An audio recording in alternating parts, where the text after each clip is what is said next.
Hi viewer, welcome to YouTube channel. I am Haris Khan. आज के इस लेक्चर में हम जावास्क्रिप्ट वेरिएबल को लर्न करेंगे। So let's get started. Variable के बारे में तो आप लोगों को आइडिया होगा अगर आप लोगों ने पहले सी या सी प्लस प्लस या एनी प्रोग्रामिंग लैंग्वेज को लर्न किया हो। सो उन लोगों के लिए जो नहीं जानता है, so variable are the containers for storing data. Variables क्या होते हैं? वेरिएबल एक्चुअल में हमारे पास कंटेनर की तरह एक्ट करते हैं जो कि डेटा स्टोर करने के लिए, वैल्यू स्टोर करने के लिए यूज़ होता है। सिंपल, ये एक कंटेनर है जिसके अंदर हम वैल्यूज़ को स्टोर करते हैं, चाहे वो स्ट्रिंग हो चाहे वो इंटीजर हो। So in this example x, y and z are the variable declared with the var keyword. So यहाँ पर जो आप लोग नीचे एग्जाम्पल में देख रहे हो, अब हम अपने आईडी पे इसे एग्जीक्यूट करेंगे, रन करेंगे, don't worry. X var x is equal to 5। तो वार यहाँ पर जो है वेरिएबल को रिप्रेजेंट कर रहा है। ये हमारे पास सिंटैक्स है। जो भी वेरिएबल हम डिक्लेयर करेंगे इनसाइड द जावास्क्रिप्ट, तो हम var उससे पहले लिखेंगे, देन उस वेरिएबल का नेम, जो कि इस केस में हमारे पास x है, y है, z है, ये वेरिएबल्स का नेम से इसे आइडेंटिफायर कहते हैं। इसके बारे में भी हम इस लेक्चर में आगे लर्न करेंगे, डोंट वरी। एंड जो हमारे पास 5 एंड 6 है और x प्लस वाई जो कि z को असाइन की गई है, so these are the values. ये इसको वैल्यूज जो है वो असाइन किए गए हैं। लुक फॉर एग्जांपल, ये एग्जांपल हम अपने आईडी पे इंप्लीमेंट करते हैं, then we will be proceed next. So जितना काम हमने लास्ट लेक्चर में किया था उसको मैं कमेंट करता हूँ। अब आप लोग कमेंट से फेमिलियर हो। सो यहाँ पर इसको मैं अनकमेंट करता हूँ क्योंकि इस डेमो की जगह मैं कुछ डिस्प्ले करना चाहता हूँ। वो कुछ क्या होगा, look, variable x is equal to 5 and variable y is equal to for example 8, and here we have a variable z, sorry not x, sorry for this guy, x plus y, for example x plus y हम चाहते हैं। तो ये तो आप लोगों को समझ आया कि 5 का मतलब ये है कि 5 हमने असाइन किया है x को, मीन ये कंटेनर है। x हमारे पास कंटेनर है जो कि इस 5 को स्टोर करेगा। y हमारे पास कंटेनर है जो कि 8 को स्टोर करेगा। अब z हमारे पास एक कंटेनर है जो कि x प्लस वाई को स्टोर करेगा। सो x प्लस वाई हमारे पास वो कंटेनर है जिसमें 5 एंड 8 पड़ा है। तो 5 8 को मिला के क्या बनता है, 13। सो 13 की वैल्यू हमारे पास इस पर z में पड़ा है। अब इसको हम डिस्प्ले करना चाहते हैं तो सिंपली यहाँ से कर सकते हैं यूजिंग इनर HTML, क्योंकि डायरेक्टली जावास्क्रिप्ट में हम चीज़ों को वो नहीं कर सकते ही, ना ही उसका फ़ायदा है। सो यहाँ पर हम लिखेंगे HTML इज इक्वल टू, यहाँ पर अपने मर्ज़ी का स्ट्रिंग लिखेंगे। For example the result of x and y is equal to, इसके साथ प्लस z हमने लिखा। अब ये कैनकेटिनेशन है। इस स्ट्रिंग के साथ हम एक वेरिएबल को कैनकेटिनेट कर रहे हैं, उसके साथ उसको जोड़ रहे हैं। तो हमारे पास जो आउटपुट आएगा वो होगा the result of x and y equal to 13। तो यहाँ पर इसको आप लोग समझे कि प्लस x का मतलब ये है कि इस स्ट्रिंग के साथ, जो कि यहाँ पर हमने लिखा, इसे स्ट्रिंग कहता है, जो कि हम इसके बारे में भी अलहदा लेक्चर में भी स्ट्रिंग के बारे में मजीद लर्न करेंगे। तो ये तो एज इट इज़ एग्जीक्यूट होगा। इसके साथ हम कैनकेटिनेट कर रहे हैं, जुड़ रहे हैं, प्लस z का वैल्यू यहाँ पर 13 है। सो the answer will be 13 over in the screen. So let make it control s and okay, sorry, और यहाँ पर आते हैं जावास्क्रिप्ट में, इसको हम करते हैं F5 refresh. yes, the result of x and y is undefined. Why? So let's go towards the IDE and यहाँ पर जो हमने लिखा है स्क्रिप्ट, so इसको हम क्या करेंगे, इसको हम इसके नीचे लिखेंगे क्योंकि एग्जीक्यूशन यहाँ से स्टार्ट हुई स्क्रिप्ट से और डॉक्यूमेंट को आई। तो डॉक्यूमेंट को जब उसने यहाँ पर जी में कहा तो जी के अंदर तो कुछ वैल्यूज़ नहीं थी। उसके बाद नीचे आ रहा था, इनकमेंट को इग्नोर करते हुए यहाँ तक पहुँचा x इक्वल टू 5।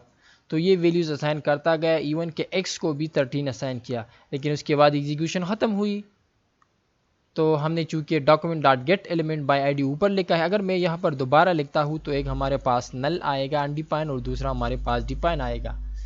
जैसे कि इसे कंट्रोल एस करते हैं, तो कहने का मतलब यह है कि वेरिएबल जब हम डिक्लेयर करते हैं तो उसके बाद ही इसको हम यूज़ करेंगे। बिफोर द डिक्लेरेशन अगर हम वेरिएबल को यूज़ करते हैं तो बाज़ औक़ात तो एरर भी मिलता है, लेकिन उनमें जो वैल्यूज़ पड़ी होगी दैट विल बी, अब जाहिर सी बात है कि वो अनडिफाइन उसके ऊपर वैल्यू पड़ी होगी। तो जैसे कि आप लोग देख रहे हो the result of x and y, sorry for the जो कि स्क्रीन में दी इन फर्स्ट नहीं आ रहा है, सॉरी फॉर दैट गाइज। सो अब यहाँ पर x की वैल्यू ओवरराइट हो चुका है जो कि अनडिफाइन थी, तो इसको हम यहाँ पर कमेंट ही रख देते हैं। उम्मीद करता हूँ कि आप लोगों को क्लियर हो चुका होगा कि कैसे हम जो है वेरिएबल को प्लस करते हैं और फिर कैसे उसको हम अपने HTML में डिस्प्ले करते हैं। क्योंकि HTML में तो अभी तक हमने ये चीज़ें नहीं की है, में तो हम स्टैटिक चीज़ें बनाते थे, लेकिन उसको चेंज करने के लिए एक्स एंड वाई को ऐड वगैरह करने के लिए जो जावास्क्रिप्ट हम यूज़ करते हैं सो वो टैकल करते हैं, टैकल किया। उम्मीद करता हूँ कि आप लोगों को क्लियर होगा। मज़ीद बढ़ते हैं, वही एक्सप्लेनेशन यहाँ पर जो मैंने आप लोगों को बताया कि x हमारे पास जो कि एक कंटेनर की तरह एक्ट कर रहा है, 5 का वैल्यू स्टोर कर रहा है, y 6 का कर रहा है और z में हमारे पास addition of the x and y है जो कि इस केस में 11 और हमारे एग्जांपल में 13 था। Much like algebra in this example price 1 2 and totals are the variables. तो यहाँ पर भी वेरिएबल है, उधर हमने एक्स वाई जी नेम दिया, इधर हमने price 1 price 2। Name is totally depend upon you, जो नेम आप देना चाहते हो आपके मर्जी। नेम जो है कन्वेंशन ये है कि related to that particular thing हो, क्योंकि यहाँ पर प्राइसेस है तो प्राइसेस से फॉर एग्जांपल इसके अलावा एक और नेम मैं इसको देता हूँ तो वो ज़्यादा सूटेबल होगा उस सिंटैक्स उस सेमेंटिक के लिहाज से। So in programming, just like in algebra, we use variable like price1 to hold values. In programming, just like in algebra, we use variables in the expression total is equal to total plus 1. तो simple वही चीज़ है, total को हमने दो values variables assign की है x plus y. Variables actually इसके अंदर जो वैल्यूज है वो हम असाइन कर रहे हैं to the total, because these are containers, these are identifiers are the containers variables and it's called variable. इसको इसलिए कहते हैं कि इसकी वैल्यू वेरी होती है, चेंज हो सकता है। फॉर एग्जाम्पल टोटल है तो इसका वैल्यू जो है हम बार बार चेंज कर सकते हैं। नीचे हम टोटल को एक और वैल्यू भी असाइन कर सकते हैं, इसका वैल्यू ओवरराइट हो सकता है। जैसे कि मिसाल के तौर पर अपने एग्जांपल की जानिब बढ़ते हैं इन द आईडी, और यहाँ पर मैं लिखता हूँ z इक्वल टू 1 2 3, तो 123 z का वैल्यू यहाँ पर हुआ। अब अगर मैं इसको एग्जीक्यूट करता हूँ, so the answer will not be 13, it will be 1 2 and 3 mean 123। So let's control S and come here F5 to refresh. Why it's, I think I haven't saved.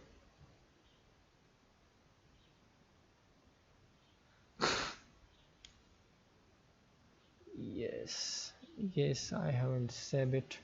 So control S जब save नहीं होता है तो यहाँ पर आप लोगों को एक वो मिलता है, जैसे कि आपको नज़र आ रहा है first.js.html। तो इस केस में ये क्या करेगा, हमें 1 2 3 जो है वो वैल्यू जो है वो क्या करेगा, डिस्प्ले करेगा। So let's come to the example, sorry, the continuation of the topic. Further, yes, you can calculate the total to be 12. Okay, these are things you are familiar with. Now we have come towards the identifiers. So my system is getting slow today, I don't know why it's happening.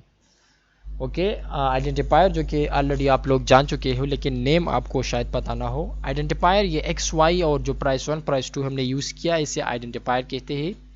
So all JavaScript variable must be identified with unique names. तो identifier mean जो कि इसको identify करता है, इसकी शनाख्त करता है।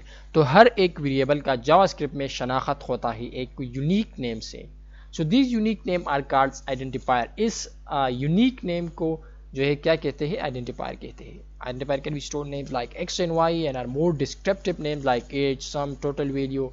तो ये तो या तो सिंपल एक्स वाई भी हम दे सकते हैं डिपेंड अपॉन आवर प्रोग्राम, और इसके अलावा डिस्क्रिप्टिव नेम भी दे सकते हैं, जैसे कि नेम हो गया, एज हो गया, सम हो गया, टोटल हो गया, एवरेज हो गया, इस तरह के नेम्स हम दे सकते हैं।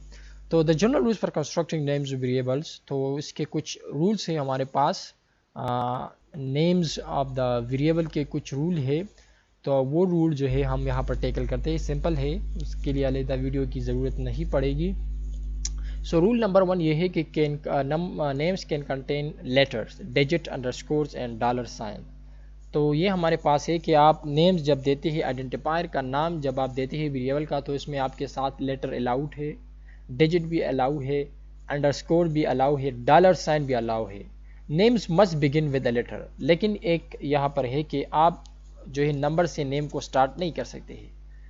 आप जो है नेम को स्टार्ट करेंगे with a letter, with a letter mean A B या सी से आप जो है इसको स्टार्ट कर सकते हैं, स्टार्ट करेंगे। Names can also begin with S and underscore, इसके अलावा अंडरस्कोर और इससे भी आप स्टार्ट कर सकते हैं, लेकिन डिजिट से स्टार्ट ना करें। But we will not use it in this tutorials. हम अंडरस्कोर और इससे स्टार्ट कर सकते हैं, लेकिन हम अपने इस प्रोग्राम करते वक्त इसको यूज़ नहीं करेंगे। इस हैव देयर ओन मीन, उसका अपना ही मकसद है यूज़ करने का, और अंडरस्कोर तो हम यूज़ कर सकते हैं, depends upon us. Names are the case sensitive, y in wise are different variable. अब यहाँ पर एक बात यह है कि नेम्स हमारे पास केस सेंसिटिव है। केस सेंसिटिव का मतलब ये है कि अगर आप स्मॉल और मतलब ईयर आप लिखते हैं, एक में वाई कैपिटल है और एक में वाई स्मॉल है, तो these two will be treated as a separate variables. ये दोनों हमारे पास क्या होंगे, सेपरेट वेरिएबल होंगे। ईयर जिसका वाई स्मॉल है, ईयर जिसका वाई कैपिटल है, दोनों अलग अलग ट्रीट होंगे, न कि एक तरह यूज़ होंगे। तो ये कहता है, इसे कहता है केस सेंसिटिव।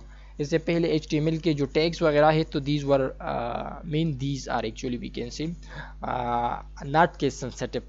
लेकिन जावास्क्रिप्ट जो कि एक स्क्रिप्टिंग लैंग्वेज है, एक तरह की object oriented object based language है, तो this language mean JavaScript is a case sensitive. इसमें आपने जो स्पेल लिखा है, और अगर आप उसमें कोई चीज़ अल्फ़ाबेट्स छोटा या बड़ा करते हो, कैपिटल या स्मॉल करते हो, so that will have a different meaning, and जो कि एक डिफरेंट वेरिएबल पर बन जाता है। So reserved words like JavaScript keywords can not be used as a name. आप रिजर्व वर्ड्स को जो है एज अ कीवर्ड यूज़ नहीं कर सकते हैं। अब रिजर्व वर्ड क्या है, तो रिजर्व वर्ड्स वो है, फॉर एग्जांपल फंक्शन, फंक्शन नाम जो है आप यूज़ नहीं कर सकते। इसके अलावा लेट वेरिएबल का ये जो नाम है var, ये भी आप यूज़ नहीं कर सकते एज आइडेंटिफायर। तो रिजर्व वर्ड वो है जो कि ख़ास जावास्क्रिप्ट के अपने मकसद, अपने पर्पस के लिए यूज़ होते हैं, तो वो आप जो है यूज़ नहीं कर सकते हैं। So JavaScript identifier are the case sensitive, जो कि हमने बताया, और केस सेंसिटिव में भी उम्मीद करता हूँ कि आप लोग समझ चुके होंगे। केस सेंसिटिव का मतलब ये है कि जिस तरह हमने लिखा है उसी तरह नीचे भी लिखेंगे। ये नहीं है कि मतलब ईयर जो कि हमने वाई कैपिटल लिखा है और एक वाई स्मॉल लिखा है, दोनों एक ही है, नहीं, दोनों कम्प्लीटली डिफरेंट है। नेक्स्ट लेक्चर में इंशाल्लाह हम डिटेल के साथ, हमारे पास जो 2-3 टाइप के वेरिएबल है, sorry I think I have forgotten to show you at the start. Yes, there are 3 ways to declare a JavaScript variable. 3 तरह से हम जावास्क्रिप्ट वेरिएबल को वो कर सकते हैं, डिक्लेयर कर सकते हैं। अब ये एंड में बताने का मतलब ये है कि पहले मैं आप लोगों को जावास्क्रिप्ट का वो डेफिनेशन समझाना चाहता था, वेरिएबल का, और उसके बाद वार जो कि हमारे पास ज़्यादातर यूज़ होता था। लेकिन अब जो है कांस्टेंट और लेट और कांस्टेंट जो है भी है, तो जावास्क्रिप्ट को हम 3 तरह के जावास्क्रिप्ट वेरिएबल को डिक्लेयर कर सकते हैं। या तो इसके बिफोर हम वेरिएबल लगाते हैं, या लेट लगाते हैं, या कांस्टेंट लगाते हैं। लेकिन इस चैप्टर में जो कि हमने लर्न किया, इसमें वेरिएबल ही था, इसमें लेट और कांस्टेंट का वो कंसेप्ट नहीं था, कोई वो नहीं था। लेट और कांस्टेंट हम अपने नेक्स्ट लेक्चर में इंशाल्लाह लर्न करेंगे, लेट एंड कांस्टेंट। जनरली अगर मैं आप लोगों को बता दूं, तो कांस्टेंट का मतलब ये है कि इसका वैल्यू फिर चेंज नहीं होगा। कांस्टेंट वेरिएबल का वैल्यू फिर चेंज नहीं होगा। हम अगर इसकी वैल्यू को चेंज करना चाहते हैं, वो राइट करना चाहते हैं, so we will get error. वो एरर क्या होगा कि you can't change the value of that particular variable. तो लेट का क्या मतलब है, लेट अब हमारे पास एक स्पेसिफिक ब्लॉक के लिए यूज़ होता है, for the piece of code. Function के अंदर ही हम इसको यूज़ कर सकते हैं, उसके बाहर भी यूज़ कर सकते हैं। इसका ब्लॉक स्कोप है, वो सब हम जो है टैकल करेंगे in the next lecture. Till that इजाज़त दीजिए, अल्लाह हाफिज़।